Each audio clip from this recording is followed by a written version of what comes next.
South Dakota Governor Larry Rhoden previously announced that South Dakota would opt into the federal education tax credit program created by the president's One Big Beautiful Bill.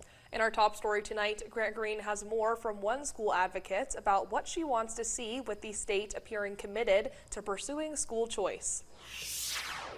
Governor Rhoden says the state's admission into this education tax program will open up school choice for South Dakota families, and for many it will. But one school advocate hopes public schools are not hurt in the process.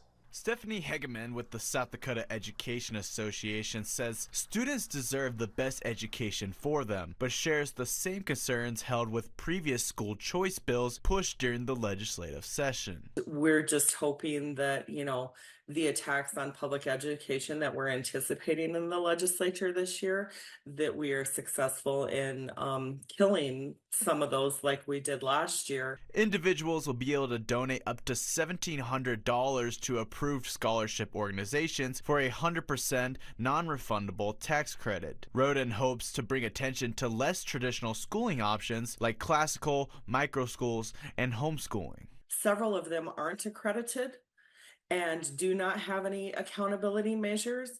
And we, again, don't want to divert public dollars going from public schools. And we definitely don't want to support that anything that does not have any accountability and any accreditation attached to it. Hegeman says public schools remain the best option to avoid potential discrimination against a student. The governor's office is hoping the program will be available by the start of 2027. We reached out to school districts around the state, including both the Sioux Falls and Rapid City area school districts.